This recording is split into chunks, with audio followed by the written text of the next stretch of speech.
اچھا، تو صحابہ نے کہا یا رسول اللہ وہ بڑھیا کا کیا قصہ ہے؟ تو آپ فرمایا کہ ہوا یوں کہ جب بنی اسرائیل مصر سے نکلے شام جانے کے لیے موسیٰ علیہ السلام کے ساتھ، تو وہ راستہ بھول گئے. تو حضرت موسیٰ علیہ السلام نے جو بنی اسرائیل کے علماء تھے نا ان کو بلایا، ان سے مشورہ کیا جائے کہ یہ مسئلہ کیا ہے. تو انہوں نے پھر بتایا کہ حضرت بات یہ ہے کہ حضرت یوسف علیہ السلام، حضرت یوسف علیہ السلام کی نسل سے تھے نا، آگے بنی اسرائیل میں سے تھے نا حضرت موسیٰ علیہ السلام. ان دونوں کے درمیان آلموسٹ 1400 سال کا فاصلہ ہے، حضرت یوسف اور حضرت موسیٰ علیہ السلام کے درمیان. تو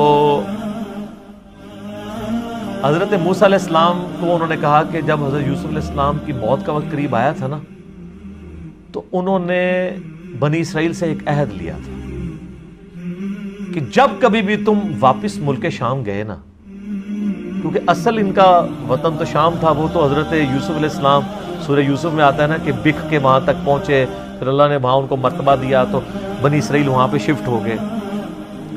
لیکن یاد تو اپنے وطن کی ستاتی تھی. ان کو یہ بھی پتا تھا کہ اللہ نے وحی کے ذریعے بتایا ہوگا کہ الٹیمیٹلی آپ ابراہیمی مسکن کی طرف دوبارہ جائیں گے. تو انہوں نے یاد لیا تھا کہ جب تم لوگ یہاں سے شفٹ کرو نا تو میری لاش بھی قبر سے نکال کے لے جانا، مجھے وہاں پہ یروشلم میں دفن کرنا ہے، جو میرا آبائی جگہ ہے. حضرت موسیٰ علیہ السلام نے کہا اوہو یہ تو پھر ہمیں راستہ نہیں ملے گا، یوسف علیہ السلام کو نال کھڑنا پڑنا ہے، کیونکہ اللہ کی طرف سے ہو رہا تھا.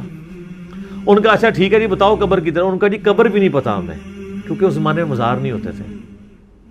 پوائنٹ ٹو بی نوٹڈ، مزار تو نہیں. اور یوسف علیہ السلام تو بہت بڑی شخصیت تھے، ان کا بہت بڑا مزار ہونا چاہیے تھا، وہاں وزیر خوراک رہے تھے وہ. انہوں نے کہا جی ایک بڑھیا ہے جس کو قبر کا ایڈریس پتا ہے، لیکن وہ کہتی ہے کہ موسیٰ کو میرے پاس خود بھیجو، میں اس کے ساتھ نیگوشیشن کروں گی تو جگہ بتاؤں گی قبر کی. حضرت موسیٰ علیہ السلام نے کہا ٹھیک ہے بات کر لیتے ہیں. تو کہا اماں بتا. انہوں نے کہا اس طرح نہیں ہے، مجھے اس کا معاوضہ ادا کرنا ہوگا. حضرت موسیٰ علیہ السلام نے کہا اس کا معاوضہ کیا؟ وہ تو ایکسپیکٹ کر رہے تھے کوئی پیسے، کوئی مال، کوئی بکریاں، کوئی اونٹ، جس طرح اس صحابی نے بھی مانگ لیا. انہوں نے کہا جی معاوضہ یہ ہے کہ میں جنت میں تمہارے ساتھ رہوں گی. اللہ اکبر. حضرت موسیٰ علیہ السلام کا رنگ بک ہو گیا، چہرے پہ ناگواری کے اثار آ گئے کہ یہ کیا مانگ رہی ہے، پھر دوسرا ہی میرے اختیار میں بھی نہیں ہے.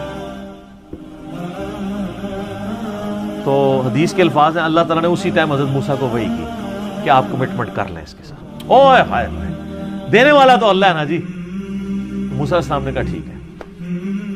اس لیے حضور نے اس اعرابی کو کہا او یار تجھے تو بڑھیا اچھی رہ گئی، یعنی تو مجھ سے جنت میں میرا پڑوس مانگ لیتا، تو نے مانگی تو دنیا کی چیز مانگی.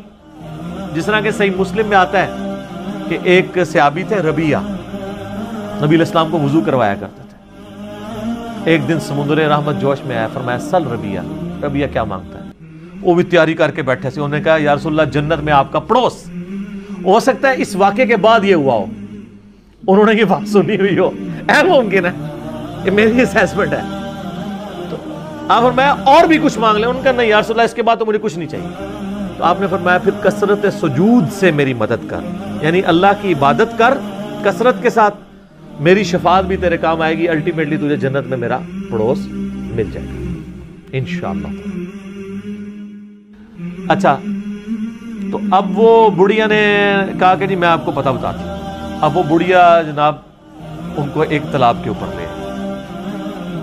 حدیث کے الفاظ ہیں وہ تالاب بھی بالکل سبز ہو چکا ہوا تھا، یعنی بہت پرانا تالاب تھا، کوئی اتنا یوز میں بھی نہیں تھا، کوئی سمجھ لیں آج کل جس طرح کیچڑ والا کوئی جوہڑ ہوتا ہے. اس نے کہا جی اس پانی اس کا نا تالاب کا باہر نکلوائیں، اس تالاب کو خشک کریں. تو تالاب خشک کیا گیا تو اس کی بیسمنٹ کے اندر اس نے نا ایک جگہ لوکیٹ کی کہ یہاں پہ آپ کھودیں، یہاں پہ آپ کی قبر ہے. یہ دسو کسی لبنی سی اس زمانے علم غیب ہی نہیں سی ہوتا، نہیں تو لب جانا. ٹھیک ہے، بزرگوں کہتے ہیں نا علم غیب ہے، وہ جب تک اللہ نہ بتائے تو پیغمبر کو بھی نہیں پتا چلتا. تو خیر وہ